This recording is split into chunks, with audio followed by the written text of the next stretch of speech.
Je m'appelle Eddy Balmont, reporter à Paris Nouvelle.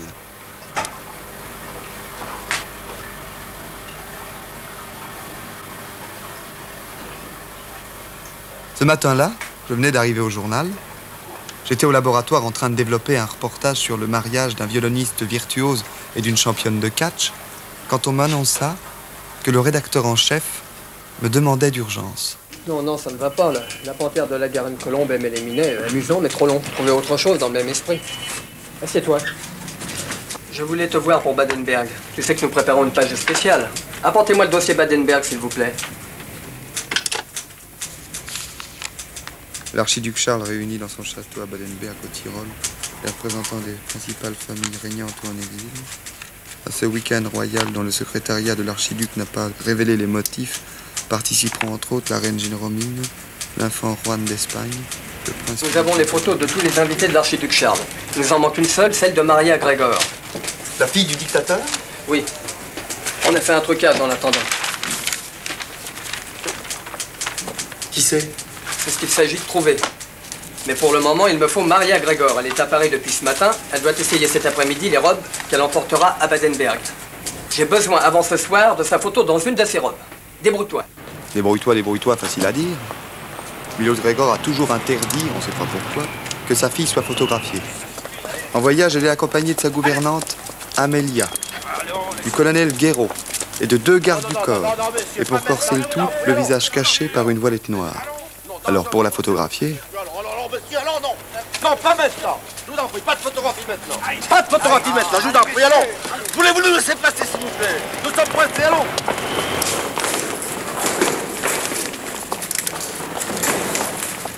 Pendant ce temps, dans l'atelier de Rémusy, ces demoiselles, les petites mains à la langue agile, papotent solidement. Comment est-elle, cette Maria Grégor? Mystère. Regardez-moi. J'ai exactement sa taille, c'est sur moi qu'on essaye ses robes. Ça ne nous dit pas la tête qu'elle a. Il paraît qu'elle est très belle. En tout cas, son père a toujours interdit qu'on la photographie. Eh bien, mesdemoiselles, on bavarte encore, c'est au lieu de travailler. Corinne, allez immédiatement préparer l'essayage de mademoiselle Grégor. Oui, madame.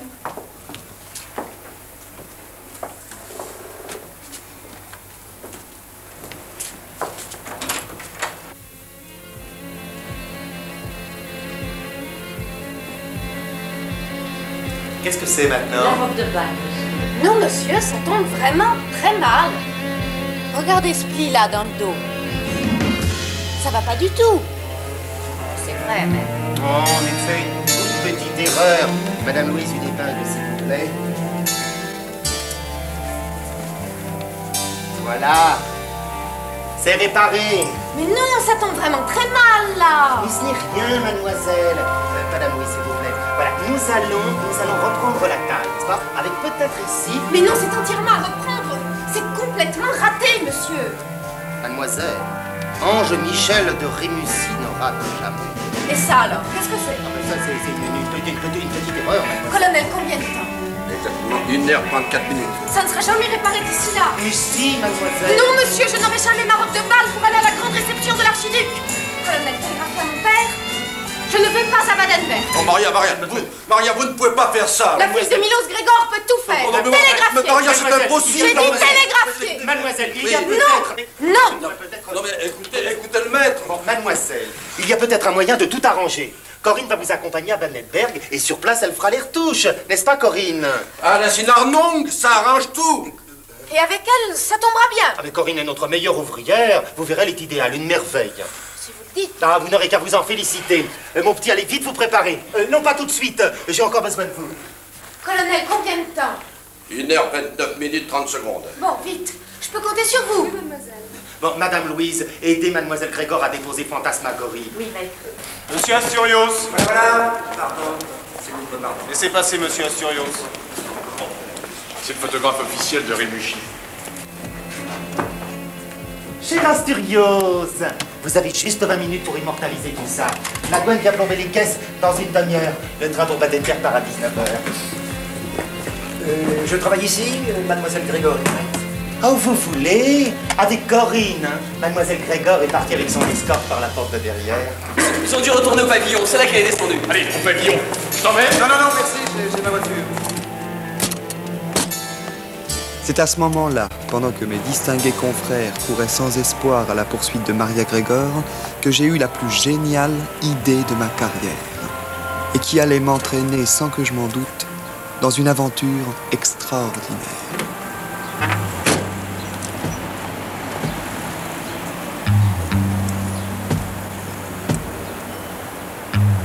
Bonjour, mademoiselle. Au travail. Lumière.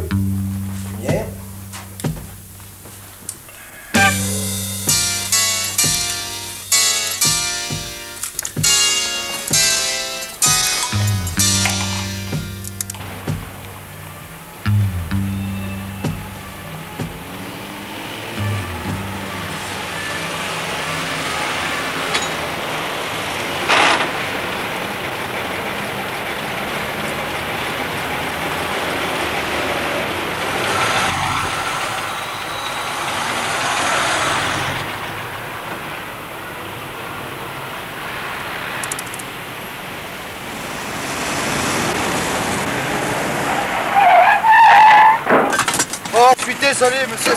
C'est entièrement ma faute, là. Je vous demande pardon, c'est stupide. Oh, c'est pas grave. On va pas mourir pour ça. Simplement, on va faire un petit constat à l'amiable. J'ai tout pour bien ici, allez.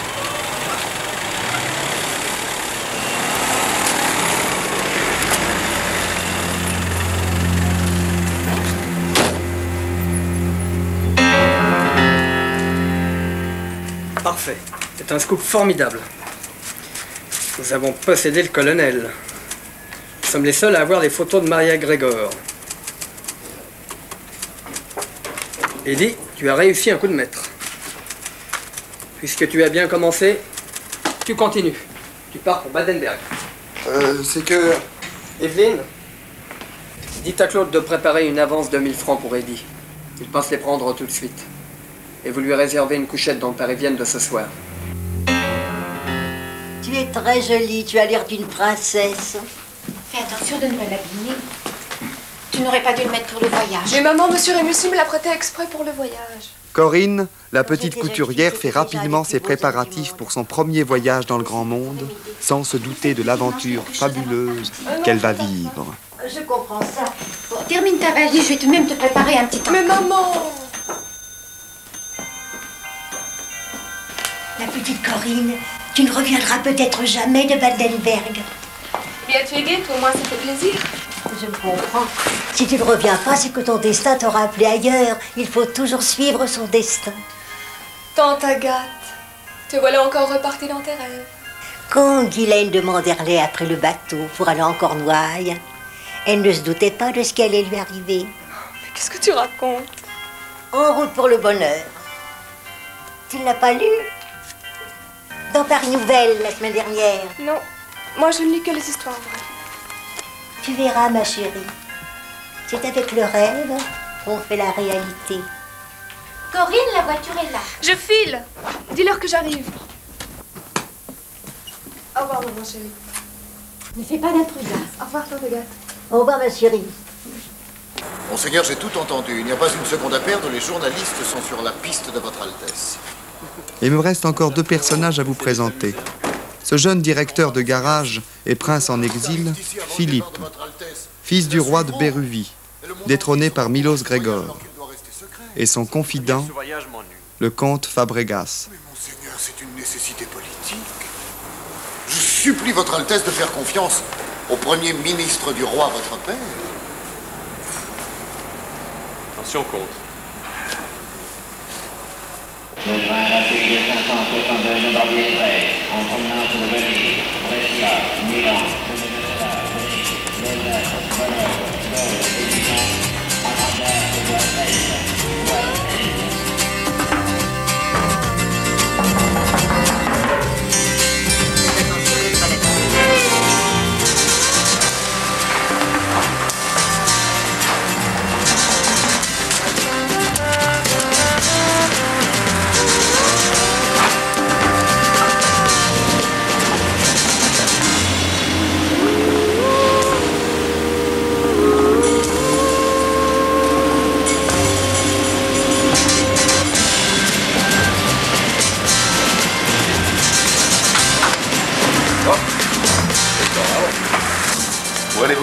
Chez Mademoiselle Maria Grégor. Oui, j'apporte ces fleurs de la part de son Excellence, l'ambassadeur de Béruvie à Paris. Bon, allez-y. Merci beaucoup. Les fleurs, madame, c'est pour Mademoiselle Maria Grégor, de la part de l'Excellence, l'ambassadeur de Béruvie à Paris. Oui. Hein? Voilà.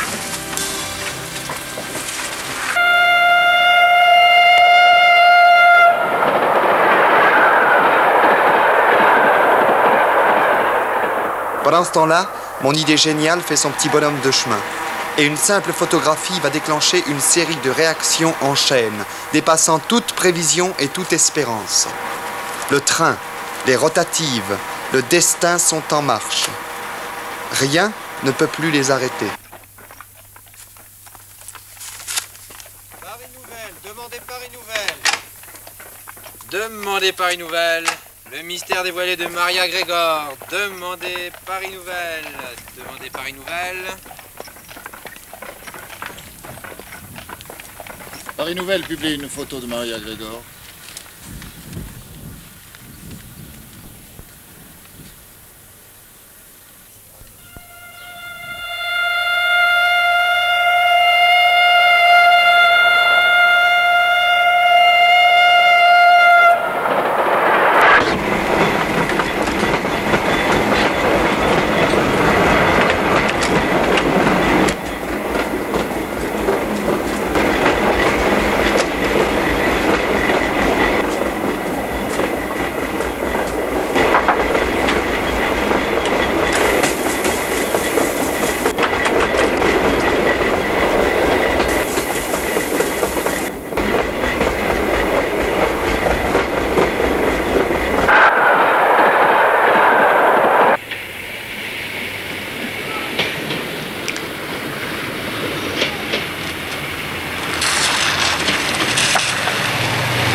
Tout à l'heure, je vous retrouverai comme convenu à la gare frontière.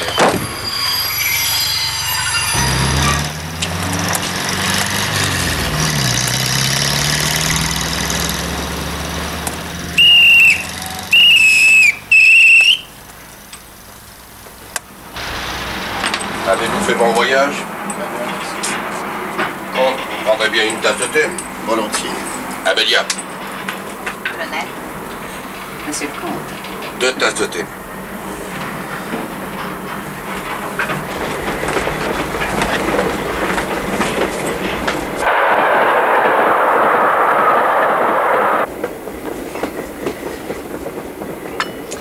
Merci, Amélia, merci. De rien, colonel, de rien. Je ne juge pas, je résume. Et depuis lors, il règne dans toute la Béruvie, faute de roi. Il règne une agitation perpétuelle. Provoquée par le misérable Rico, le chef de vos partisans, qui mène une guerre insupportable et subversive contre le général Grégor. Gouvernement qui, je vous le rappelle, est le gouvernement légal et officiel de la Béruvie.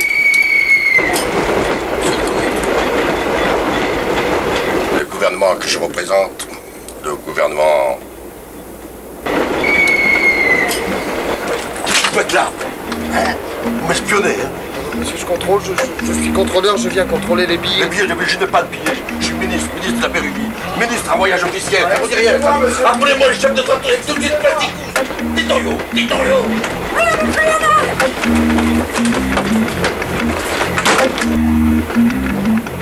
Pour amener la paix dans le royaume, Milos Grégor voudrait marier sa fille, Maria, à l'héritier du trône, le prince Philippe.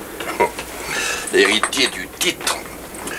Le trône n'existe plus. Parce que de votre propre autorité, vous avez décidé qu'il n'existait plus. Mais enfin, le prince Philippe n'en est pas à moins le descendant des rois de Béruvie. Vous le savez aussi bien que moi. C'est d'ailleurs pour cela que nous sommes ici. Qu'est-ce que c'est? Veuillez m'excuser. Nous arrivons dans 3 minutes exactement à la frontière. Ah, bien. Colonel Guéraud, je dois vous rappeler que le prétendant que nous sommes disposés à vous accorder est un jeune homme sain, de belle prestance, une haute intelligence, Il est en outre apparenté à l'une des familles régnantes les plus anciennes d'Europe. Oh oui, il est affligé d'idées démocratiques ridiculement libérales et qui sont un danger national. N'allez tout de même pas reprocher à ce fils de roi d'être trop républicain. Oh, monsieur le comte, l'anarchie n'est pas la République. En revanche, l'épouse que vous nous proposez, et dont je ne conteste ni les charmes physiques ni les qualités morales, est une santé pour nous plutôt incertaine. Maria, un roc. Elle est solide comme un char d'assaut. Oui, un char d'assaut qui aurait des crises de somnambulisme. Vous pensez, mais enfin, c'est une histoire ancienne, ça. Effectivement, quoi, dans son enfance, Maria a eu des petites anicroches, de ce genre, quoi. Oui, bien sûr, elle a somnambulé peut-être 3 fois, mais enfin, elle est guérie. Elle est guérie, mais totalement guérie. Je vous montrerai, d'ailleurs, les certificats au docteur, le professeur Pornwich. Mon cher comte, nous sommes bien d'accord? Tout à fait d'accord, mon cher colonel. Il ne reste plus que faire le petit détail.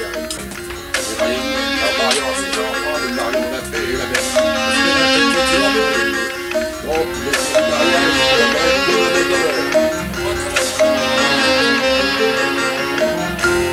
au revoir, mon cher comte, et rassurez bien le prince. Maria est guérie, définitivement guérie.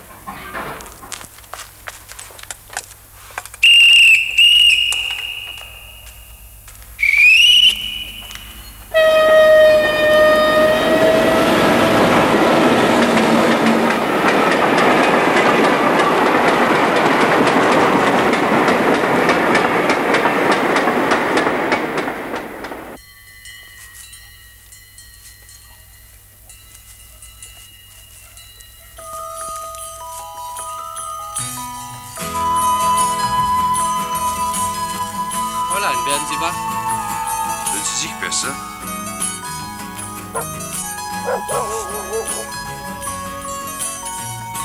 Kein Wunder, wenn sie die ganze Nacht hier verbracht hat.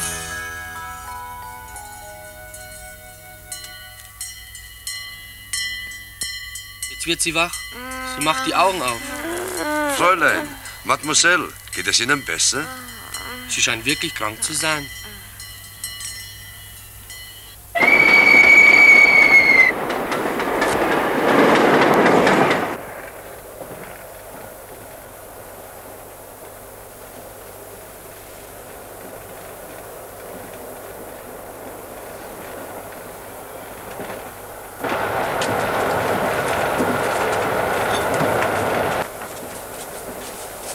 Allons, debout, jeune homme. Allons, allons, allons. Sortons de ses rêves. Allez, frappez. Frappez. Ouvrez. Ne regardez pas.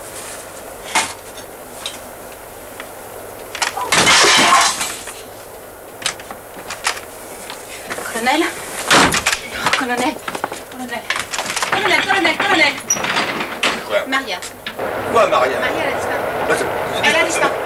C'est pas possible. Mais si, alors, dépêchons-nous, c'est pas la peine d'épiloguer pendant un quart d'heure. Elle a disparu, puis c'est tout, faut se rendre à l'évidence. C'est impensable, ça, alors. Imbécile, vous avez donné la consigne de veiller sur elle. Tu dois pas respecter la consigne. C'est mon colonel. Non, mon colonel. Quoi? C'est mon colonel. Quoi, sinon, là? Quoi, tu sais ce que tu mérites, toi? Hein? La mort, mon colonel. Quoi? Ou quoi? Non, plus tard. Pour l'instant, il faut la retrouver. Elle a quand même pas dû s'envoler, non? Oh, regardez. Quoi? Ses vêtements. Et alors? Eh ben, ses vêtements sont tous là. Je me demande, on a bien compris. C'est pas.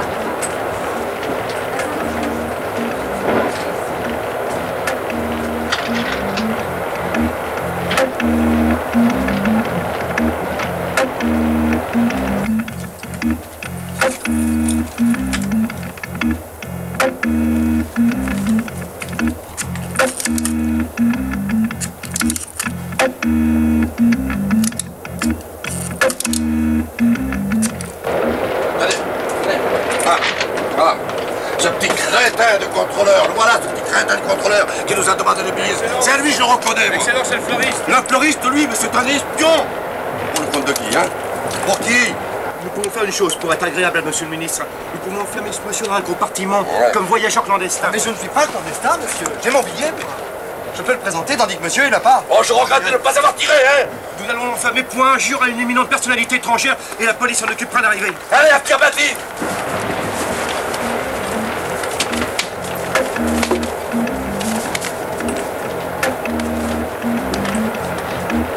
Amélia. Alors Oh, Elle a dû descendre à la gare frontière, c'est tout. j'espère. Hein. Parce qu'elle en sent simple. D'ailleurs, je vais y retourner, moi, avec les Victoriaux. Oui. Ah, vous continuez jusqu'à Badenberg. Et vous prévenez l'archiduc Charles que Maria est un petit peu retardée et qu'elle arrivera plus tard dans la soirée. Et alors, Milos Grégor, on fait quoi? Ah non, non, parce que si jamais il apprend qu'on a laissé partir sa fille, mais il nous fait tous fusiller. Oh, tout même pas vous, son meilleur ami. Il regrettera, oui. Mais ce sera trop tard. Monsieur le ministre, c'est fait, il est bouclé. Bon, et vous faites arrêter le train. Oui, monsieur le ministre. Il s'est arrêté à la prochaine gare dans une demi-heure. Vous le faites arrêter tout de suite. Excellence, monsieur le ministre. Je dois descendre pour une affaire d'État. Alors vous le faites arrêter, vous le faites reculer jusqu'à la station frontière. Possible, excellence, il y a d'autres trains qui arrivent derrière, voyons. Donc, vous le faites arrêter tout de suite. Sinon, écoutez, je compte, hein. Vittorio. 1, 2. Non, non, arrêtez, monsieur l'excellence. Et j'arrête. Ce soir, Amélia. C'est ça.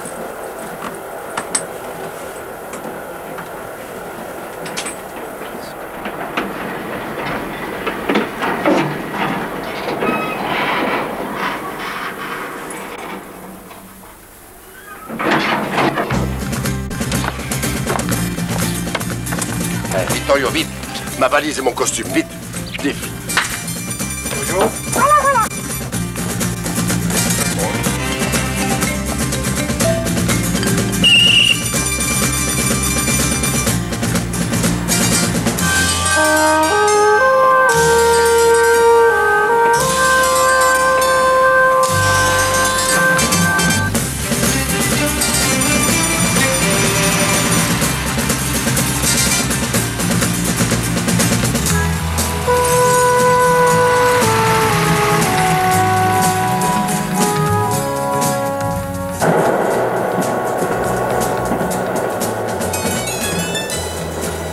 Nous approchons de Badenberg et je viens une dernière fois vous recommander la discrétion la plus absolue. Personne ne doit savoir que mademoiselle Maria Grégor a disparu. Oui, non mais je vous répète, personne ne doit savoir, n'est-ce pas? Alors elle est retardée. Enfin, elle fait des courses, elle est occupée. Enfin, pas de détails, elle est retardée, quoi.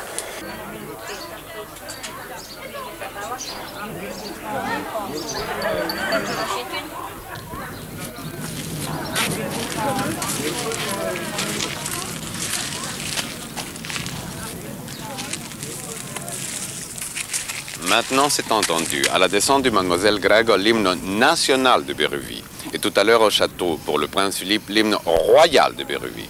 Surtout, pas d'erreur. Ça pourrait créer un incident très regrettable. Oui, monseigneur. Monseigneur, le train est annoncé. Merci.